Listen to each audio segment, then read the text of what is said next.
வணக்கம் நண்பர்களே. இன்று நாம் எடுத்துக்கொண்ட தலைப்பு மலேசியாவில் உள்ள கோட்டுமலை பிள்ளையாரை பற்றியது.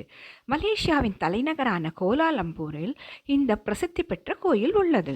சுமார் 95 ஆண்டுகளுக்கு முன்பாக வழக்காடு மன்றம், அதாவது நீதிமன்றம் அருகில் ஒரு சிறிய பிள்ளையார் கோயில் இருந்தது.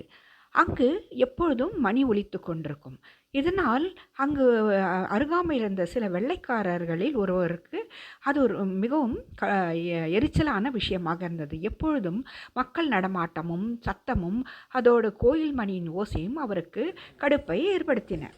மலேசியாவின் தலைநகரில் காவல்துறையில் பணிபுரிந்த ஒரு வெள்ளைக்காரர் பின்பு வழக்கறிஞராக பொறுப்பேற்றார். அவர் கோர்ட்டுக்கு செல்லும் போதெல்லாம் மக்களுடைய திசையை கவரம் பண்ணும் இருந்த அந்த பிள்ளையார் கோயிலே இல்லை, அது ஒரு ஓலை குடிசையில் ஒரு சிறிய பிள்ளையார் இருந்தார்.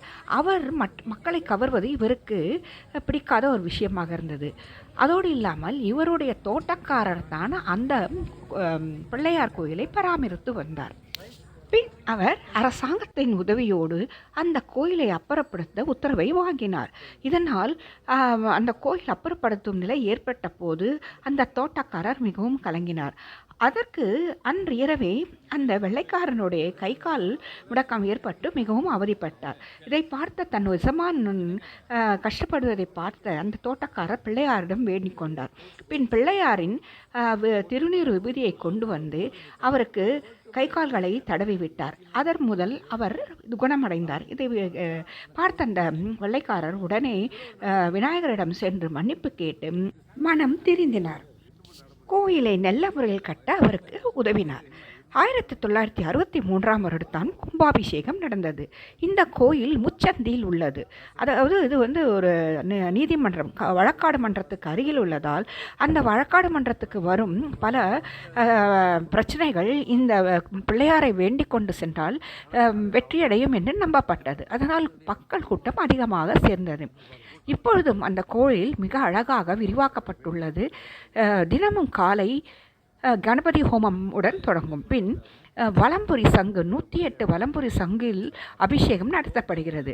இந்த கோயிலின் சிறப்பு என்னவென்றால் 32 வகையான பிள்ளையாருடைய உருவங்கள் சிதை சிற்பங்களாக வடிவெடுக்கப்பட்டுள்ளன. தினமும் ஒரு அலங்காரத்துடன் அழகாக காட்சியளிப்பார் இந்த பிள்ளையார்.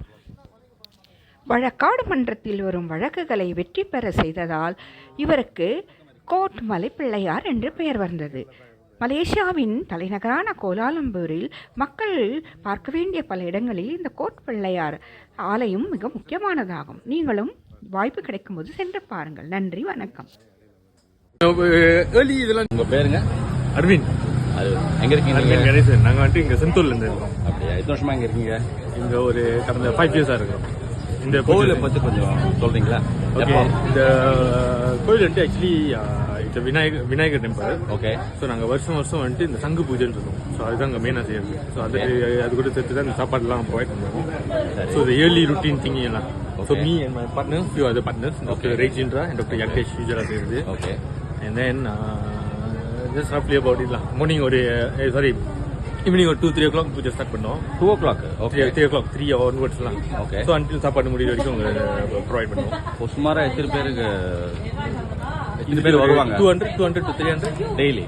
டெய்லி இல்ல, நம்ம அந்த இயர்லி செய்யும் போது இதெல்லாம். But usually if you provide everyday still அவங்க இருப்பாங்க. நீங்க ப்ரொவைட் பண்றது வருஷத்துக்கு ஒரு தடவை. But every day somebody will do? Depends, not every day. Alternative, once in a week. Okay. And you have to book the slot for it? Yeah, they have to book the slot for it. Okay. சரி. இந்த கோயில் how many years old சொல்லுங்க? அந்த கோயிலோட exact history I am not so sure. இந்த கோயில் 100 years? more than 100 years. உங்க பேர் சார்? பிரபாகரன். நீங்க இங்க தான் எங்க எத்தனை வருஷமா இருக்கீங்க? இப்போ பிறந்துட்டு எனக்கு 70 வயசு சார். அப்படியா? ஊர்ல இருந்து ஊர் தெரியாது. டாப்பனர் ஊர்ல பிறந்தவர். ஒரு 8 வயசுக்கு லீவுக்கு வந்துட்டு வந்ததுலேருந்து அவரும் போகல, நீங்களும் நான் போயிருப்பேன். இடையில நான் போயிருக்கேன்.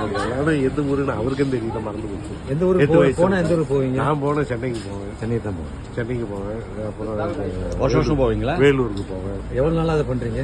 எத்தனை வருஷமா பண்ணுறீங்க? இது ஒரு 5-6 வருஷமா 5-6 வருஷம் கையில ஒரு தொங்கிக்கிட்டு இருக்குங்க. ஓகே இருக்கட்டுங்க, அதனால